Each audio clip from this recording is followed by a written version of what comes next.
Welcome to Café Con Leche with Liz and Lil. Hello, hello. Hi, sis. You look beautiful today.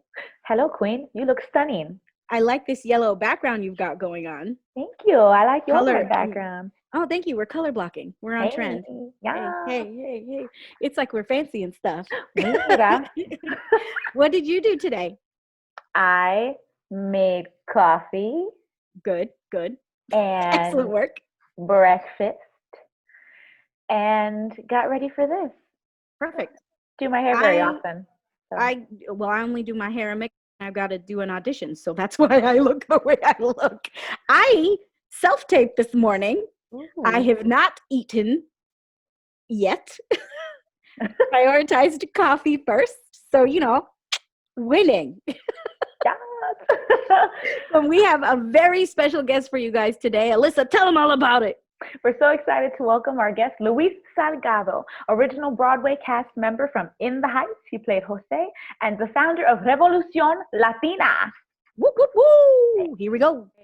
Luis, thank you so much for being with us today. Yes. Hola. Thank you for having me with you. Oh, it is our pleasure. So to start everything off, we ask the question that we ask everyone. Sometimes we don't do it in order, but today we're gonna. How do you like your cafe? Do you like it iced? Do you like it quick and easy, like that, one night stand that you don't tell anybody about? How do you like it? Oh my God, you just got my mind going in many different places. Anyway, I'm kidding. No, I like it half and half. I like it a mix of cultures, literally. Hey. Like 50% leche, 50% café, a nice 2 spoons of sugar, a little bit of cinnamon, sometimes the nutmeg. And if there's creamer, that hazelnut one, then a little scoop of that, shake it. If you have whipped cream going on it, and that's the perfect one. But I like it on this mug. Hey, that's a big mug. I like it here. I like it full, and it just gets me dreamy. It gets me in the creative mode. I think that is the most flavorful coffee that has been described so far on our show. Really? Period. Yes, the most flavorful. I was going to say, that was a lot of little steps. Yesterday, we got an interesting one. We got one that was, Morgan said with did she say with lavender in it? Lavender. Iced lavender coffee. Gabriela Garcia, who's a co-founder of my nonprofit, loves it with lavender. She gets the essential oils that you can also consume, and she experiments with them, and she puts it in her coffee. It's very stylized. Yeah. Yes, it's very, very, very, very fancy. I'm gonna have to try that. Walk around with my fancy coffee. It's so much more advanced than I do coffee. But it's funny. At this point, it is a technique. At this point, I get the cup, literally a cup of coffee. Of milk. Get it into the oven, and then I'm boiling my cafecito como expreso así, old school. Yes. And so I know exactly the measurement of that coffee. Then I do like this much of that creamer that I'm telling you. Once the milk is boiling, I start seasoning the milk. So I put the cinnamon on it, and I put the nutmeg on it, and then you sort of stir it so that it gets all fuzzy, or la espuma suba. Yeah. And once the espumita subiendo, then as it's there, like I lower the heat, put the coffee in, let it sing, shake it with the 2 spoons of sugar. Like, it's a whole technique at this point. I'm glad that we got this recorded so I can play back and write it all down. And when this quarantine is over, we're coming over. You're gonna make us some. Oh, Alyssa is. I'm all the way in Chicago. And the measurements, work, because then I have in that I just told you comes exactly 3 cups. So my wife gets 1. That's all she wants, and I get my 2 cups. Love it. It's a science. Got it down to a science. Yep. Yes. So how is it? So you are quarantining with your wife and your son. And an adopted daughter. An adopted daughter. Yeah. In New York? In New York. She is from Colombia. And I know her since she was 9 years old. And through my nonprofit organization, we give her so many scholarships that there was a point where I could not give her scholarships anymore. She is that talented. So we started just bringing her every year to be part of productions. And so this year she was doing Matilda with us, and then she was going to go straight into Titus Andronicus, which we were going to do in May. And unfortunately, Matilda closed and Titus never happened. And she's been here living with us because the borders were closed and we couldn't send her back to her family. Mm-hmm. Wow. Yeah. And this is through R.Evolución Latina? This is through R.Evolución Latina, yeah. Okay. Can you tell us a little bit more about that? It's actually comes from In the Heights. It comes because when we were doing In the Heights off Broadway, you know, I interviewed Priscilla Lopez and Doreen Montalvo and Alyssa Roman and obviously Lynn Manuel, who at that time was, you know, just Lynn. Yeah. And trying to celebrate the Latino community's ¿cómo se dice? Accomplishments in the business, because we didn't know as much and about us Latinos on the field, and we knew that we needed to make it more validated. You know, it needed to be more resonance on the work that people were doing. Even Priscilla Lopez at that time had won a Tony Award, but if you weren't really part of the business, you didn't really know about that much. Yeah. So we started bringing it out stronger and bolder and celebrating it and celebrating it and celebrating it so that it will make a ripple. And I'm very proud to say that 12 years later, we see the impact of that ripple through In the Heights, through R.Evolución Latina, and the doors that every artist that were part of that family have sort of created. And it leads us to people like you guys, you know? Yeah. And to your adopted daughter. And to my adopted daughter, which is the future for sure. Yes, the future. I learn from her daily. Yes, that's so beautiful. Yeah. That is amazing. I love that. I've been trying to figure out what I find most inspiring about what you do through your philanthropic works is that I've been trying to figure out how to do more of that, because I feel like my life has been so focused on achieving my goals, getting the things that, you know, looking inward. And I so want to turn my life to look outward more.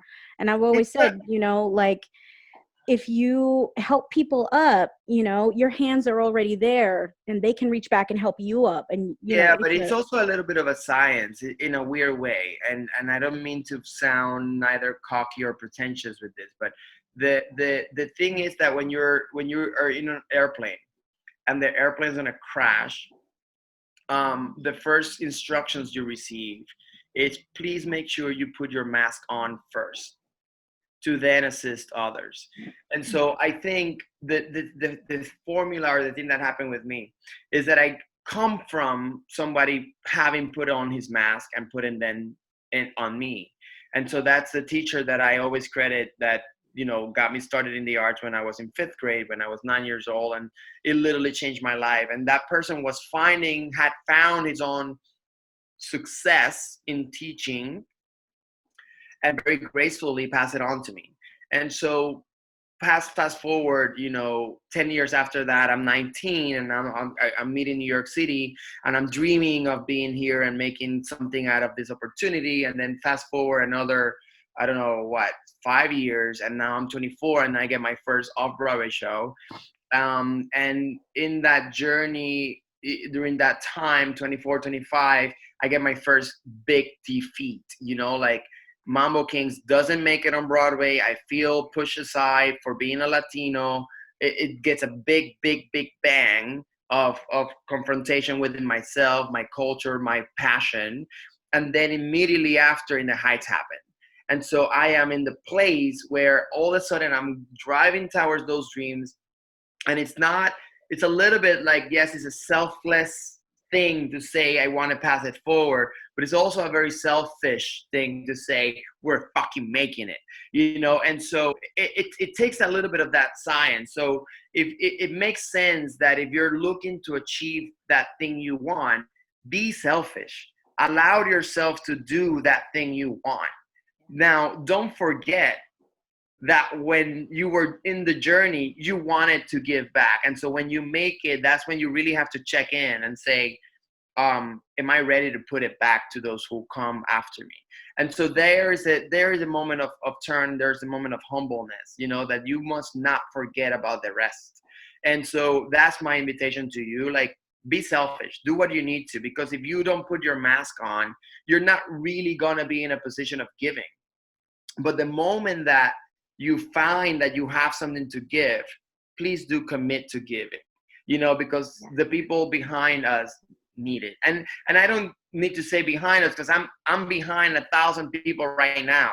And especially at this very moment of COVID, you know, we're all without fucking work. We don't know what we're going to do. Nobody has the answer to anything. So I'm looking forward to a lot of people that hopefully they won't forget about me, you know? And so it just goes in a chain. It's a chain reaction.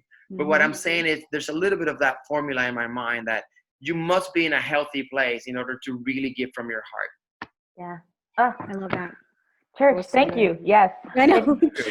I mean, it's so true. And that's definitely part of the reason that we wanted to start this back up, to have these conversations. You know, there are so many of all of us right now without work, and providing these outlets for each other.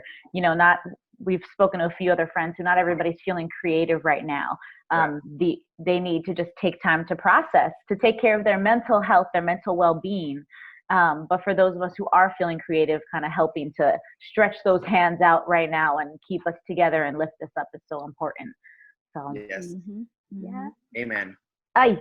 Have you discovered anything during quarantine that maybe you didn't know about yourself artistically, or have you picked up anything new or felt an inspiration? Or I have discovered all the shit I have inside that I didn't even know. I have discovered how empty I am without art. It's really hard, which is also good to acknowledge, you know. I've spent the last 17 years running, you know, doing what I love, training, traveling, performing, creating shows. And I can admit that I've become an addicted. And I knew this. I very easily title myself a workaholic without pity, you know, without concern. But it's now that I don't have the studio every day, that I don't get to sweat next to other people, that, you know, my writers are away from me. I cannot really scream at them face to face, poke them into, you know, writing the next scene with passion, that you realize that I have become as dependent of that process than I am of a Café Con Leche. You know? And so I love my family, I love my son, I love my wife, and I love being home. But, you know, 60 days being home, my son loves it, my wife loves it, really. They're super happy. But I need that outlet. That it's been the thing that I do. It's my blood, it's my palpitation of my heart. And I realized that it's my, you know, I lie to myself. It's like, I can say, oh my God, when I'm working, if I had, you know, a month to be in my house, I would be reading all the books I haven't read the last 10 fucking years. Sorry, I'm cursing so much in your show. Great. You're fine. Great. And then you have over a month, and I'm not reading any of those books. Yeah. So you lie to yourself. You know, you make up excuses for things that you think you want, but the one thing I know I want is the one thing I actually do, which is to be creating, to be dreaming of a show, to be trying to be a voice, to be trying to, not a voice like in the leadership, that happens too, but like, you know, those characters we build, those stories we tell are a voice that is in your head, it's in your heart. And those things that provoke me, I'm okay. I'm okay dying having that, you know. I'm not okay not having that. It's worse than death. And so that is the thing that becomes very, very obvious, I think, during this time, that no, I wasn't lying to myself when I was 9 and I said, this is all I want for the rest of my life. This is all I want for the rest of my life. And so to coming to terms with that reality, I think it's as valuable as also coming to terms with, because of that, there are gaps in who I am as an individual. It's harder for me to just sit down and be okay drinking my coffee calmly, because I need this other thing that itches. I don't know if I'm making any sense, but that's... Yeah, it absolutely makes sense. Yeah. Oh, yeah. Sure. Absolutely. There's an interesting amount of power, I think, with the labeling of essential workers. My mother is a nurse, and I come from a family of men in the military, officers, cops, nurses, and of course, right now, they are all essential, helping to keep us safe, helping to keep us healthy. But it's been hard to then have us be deemed non-essential, and to hear that wording, you know, when we know that just as you said, it's our heartbeat. The art, it's in our veins. This is the most sane human I have around me. She's my wife. Yes, hello. Hi. She's my wife now. Aw, who keeps you moving, I'm sure. Huh? I said, I'm sure she keeps you moving, keeps everything happening. She keeps the house happening for sure. Look at that. Yeah, I was gonna say it's interesting. The title. What'd you say? She screams at me more than ever. Wake up to reality. My husband and I. So my husband is also a nurse. So he comes home. He's he works 3 days. He has a day off. He works 3 days. He has a day off. And he comes home and it's like he can't touch me until like he puts everything in a bag. He takes a shower. He does all his stuff. And it's the thing about essentials, like I agree, these people are essential workers and we need them and they are keeping us going and God bless them. I am looking forward to when our work comes back and it starts lifting people's spirits, because that's what people really need right now, right? Like once the health is like up, the next thing that needs to go up is people's spirits. Yes, and the number one, amazing gratitude and awareness, and thank you for bringing the point forward of the essential workers. Like the essential workers are dealing with war, literally, and I'm not being they are the front lines. With the war happening right now, people are dying by the hundreds, by the thousands, depending on how you calculate it daily. And I don't know if you have read how many nurses and doctors at the moment are starting to take their own lives because they're dealing with the pressure that comes with like what ends up being like a type of PTSD, dealing with people dealing with COVID daily and everything that comes with it. And the blame of some numbers say that more people are dying because of the mechanics behind the respiratory machines than the actual COVID and all that stuff. And so the guilt comes in, etc. So thank you again to all of the frontliners. However, there's a reality that I'm not contradicting what you're saying, but I just want to add to it that simultaneously to that, everybody not dealing with the COVID disease in their own bodies at the moment is dealing with isolation, is dealing with loneliness, is dealing with lack of capital, is dealing with lack of self-value. When I say about, like, I need my art because I don't know what else I'm going to do. I don't know how I'm going to bring beans to my home if I don't do the art I know how to do. And, am I the guy that's going to take a bicycle and deliver the food? I never done that. So for me to think that that's going to be me, I don't know. Who knows? I'll tell you in 6 more months if this goes on. But at this moment, that's not what I see myself doing or having to do. And so in that, simultaneously to the front lines reality, there's an emotional takeover, not waiting for after COVID. It's happening now. And the very first people to say present, to be the frontliners, is the artistic community. Again, my nonprofit organization did it from week 1, week 2, we were already providing over 50 classes of Shakespeare and dancing and whatnot from the online. Valentina, she's from Argentina, she lives in here in New York, she was doing it with Go Broadway. All the individual teachers that jumped into the Instagram, the drawing human being that from Kennedy Center have been teaching kids how to do daily cartoons so that parents can deal with their children. It is the artistic community who is coming together to alleviate the mental stress that we are all suffering at the moment. And unfortunately, will be the last to be considered through the process of recuperation. And so I'm just saying yes to what you're saying, but adding the layer that is not about what's going to be waiting. It's now. It's happening now. Yeah. Absolutely. Oh my God.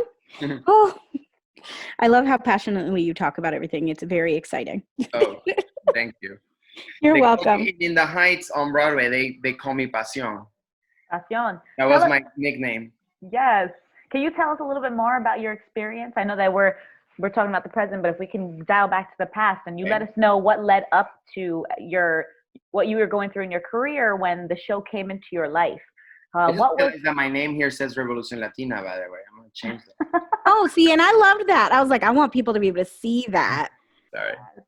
okay? In the Heights, it's sort of everything.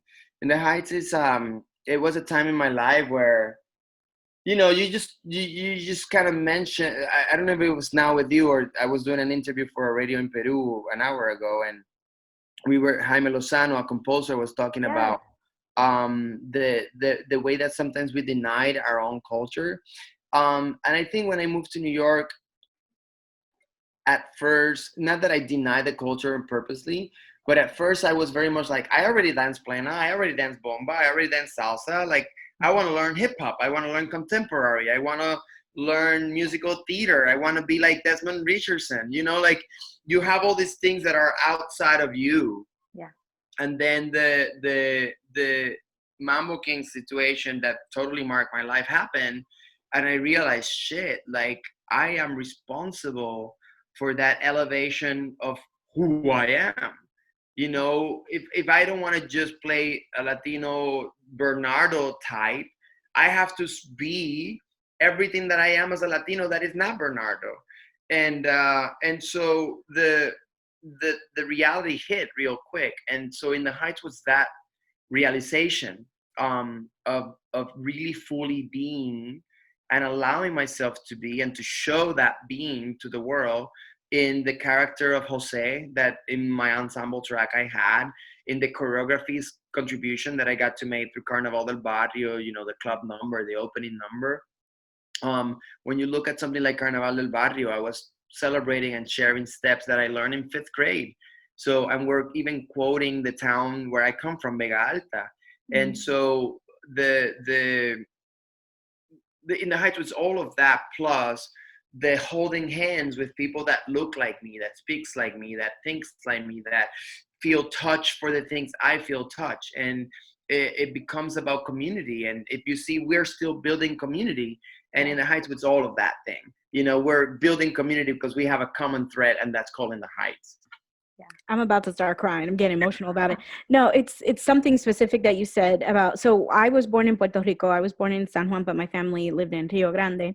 And we moved to Utah when I was almost 12 years old. And for me, it was definitely a repression of who I was, because I was so alien there that if I was too much who I was, then I was treated poorly. People didn't allow their kids to play with us. It was a very shut out community. So it was all about assimilating, and like shutting doors to who I am in order to make myself more palatable for this community that I was living in. And I didn't realize until In the Heights came into my life in 2013, when I first did it, I didn't realize how much, even after leaving Utah, like now I was in Chicago was much more diverse, whatever, how much that had become a constant in my life of shutting, that was the norm now, right? So it wasn't until In the Heights came into my life that I almost had like a wake-up call of like, oh yeah, this is who I really am. Ironic to have permission through a show, right? Right? It's crazy. And it has thrown those doors open for me in a way that I'm just like, well, they're never getting shut again. Yeah. And you'd be surprised how many people go through that same reality, how many, in all the areas. Even I get hired sometimes to go to states that are putting up In the Heights where there's not one single Latino in it. And I rejoice in that process. I know there are different angles to look at this, but I rejoice in that process because all of a sudden I get an opportunity to share my culture with people that would have otherwise never want to experience my culture. And then I get to talk about what the value of Piragüero is and how important to me in the show that character became and why, and the connections of humanity that he brings forward. And all these people cry, and they, for the first time, care to think that that guy walking the street that doesn't necessarily look like them, no matter if he's Latino or not, his story also matters. And so, that I think the show accomplishes so much. I think the work that Lynn and Kiara and Andy and Tommy and everybody, Alex Lackamore, were able to put together and it's a show that really has opened so many doors in so many fields. And that, I think that's why we all should celebrate how successful Lynn has become, because he deserves it by giving us the freedom to exist the way we are today as Latinos in an industry that for so long looked at Latinos in just one angle. Mm-hmm. It's the beginning of changing the narrative, which is such a beautiful thing. I mean, the reverse. I was born and raised in New York City. I'm from the Bronx originally, but especially growing up in New York City, I always knew who I was, where I was from. Never any doubt. Would shout it proudly. I'm Boricua, you know. And it was interesting to then go backwards, go to college, start learning. I went to school for directing, so learn about the arts in a different way and realize that our stories were not being deemed as important. Right. And I was like, where are our stories? And that was right before In the Heights was on Broadway. And my first introduction was after my sophomore year. My mom took me to see the show, and it was the first time, especially then learning so much and like getting this education, but it kind of breaking me down, getting to see that show to lift me back up. And I was like, no, our stories are important, just like Piragüero, you know? Right. And I'm glad that narrative is continuing to grow. And it continues to expand, right? Because then comes shows like On Your Feet that get to repeat the formula that I always question, you know, how much would it have been welcome if In the Heights didn't happen? And all of a sudden, by the formula, I mean, when was the last time, other than On Your Feet or In the Heights, you saw over 30 Latinos on the Broadway stage together? And so that's very powerful. And again, another opportunity to have permission to fully be who you are, and even further extend that into the American dream, right? Which is what the Estefans represent. Two Cubans who immigrate to the United States and accomplish that thing that every American wants, you know, and that is amazing. That is amazing. I think we are in a very good place. I don't think the battle or the quest is at all done, or we're not even halfway there. Yeah. But it's amazing that have a torch to with a strong flame to carry forward. And so you know, all of you, Lillian and Alyssa and everybody that has been part of all these families, is responsible to carry that torch with the deepest flame possible. And that's part of the reason why we're doing this, is to take all of those links, because we're all connected, right, through In the Heights. Yeah. But we're trying to make sure that we know those connections and we can bring them together through this particular show, through Café Con Leche, right? Is to be like, oh, that's right, I've got this person over here. Let me reach out to them and we can carry that torch together, right? And that's why also I'm so excited to be part of this, you know, Café Con Leche. And you were talking about Claudia Mulet earlier. There's this COVID-19 has called upon a different type of action taken from all of us. And, you know, when I tell you that's how R.Evolución Latina started, by celebrating Doreen, by celebrating Eliseo, by uniting and becoming the awareness, I'm proud, even if I have nothing to do with the creation of this, you know, ideas that you guys are doing, because you're doing and extending exactly what we were saying was important to do 12 years ago. You know, you're continuing the legacy of connecting the dots and uniting all of us, and bringing the awareness of how valuable the Latino community is in the field of the arts and how many contributions we all make. So thank you for the work you're doing now. And I hopefully, Mariana Herrera, my adopted daughter, might be interviewing you 10 years from now, and you'll be the person that sees that would be so cool. Yes. You know? Yes. She'll win the Tony, and then she'll interview us, and we'll be like, oh, we knew you. We heard about you when you were. Hopefully it's not because there's another virus, but. No. So go ahead. You got it. You got it. Talk. Are there, so I know we're talking about connecting the dots.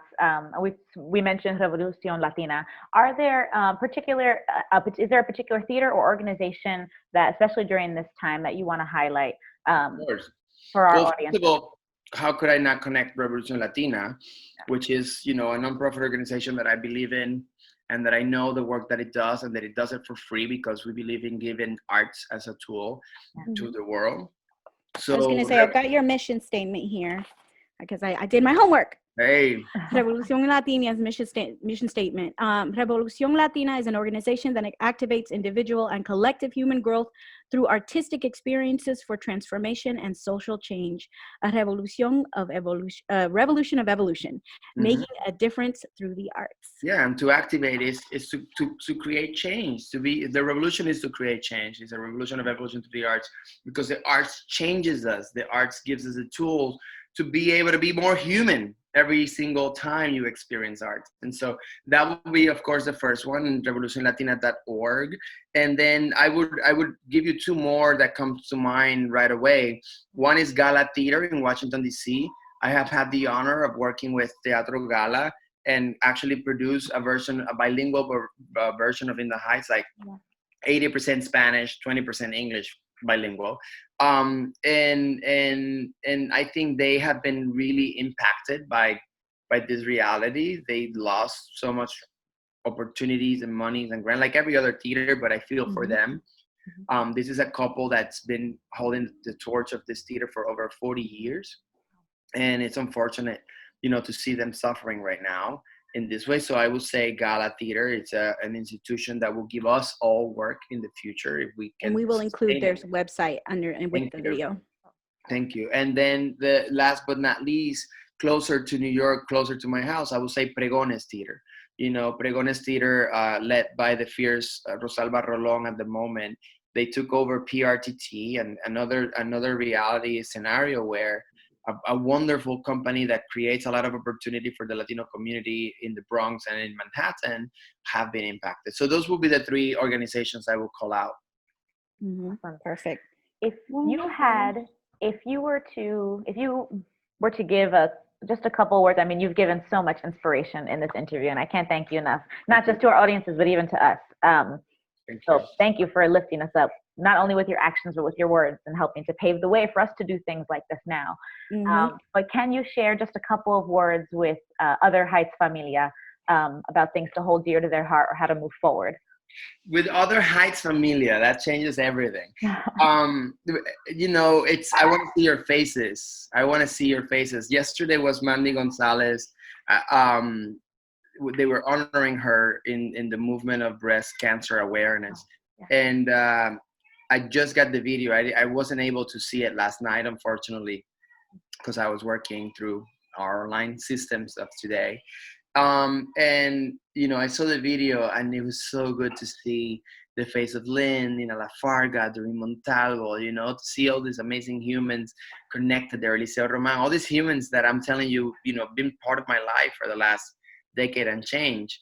And I want to see them more. I think to the same extension of wanting to be in a studio and dance together and create together and scream to the writers and move them into passion action, the same way with families like ours, I just want to hug them.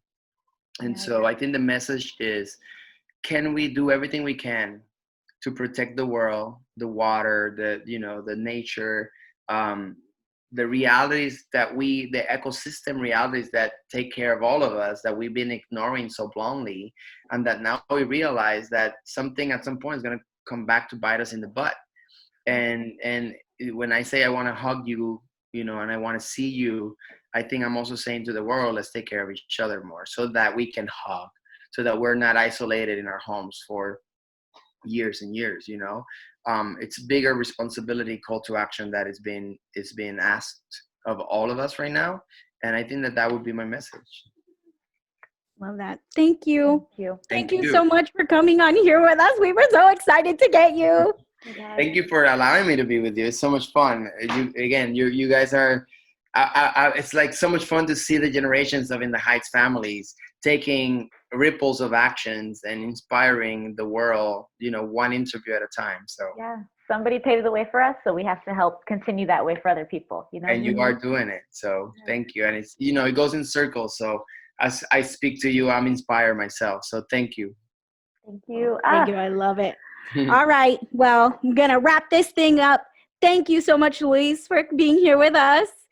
Thank you, Alyssa, for doing this with me. Thank all of you for tuning in, and we hope that you always have your café exactly the way you like it. Bye. See you soon.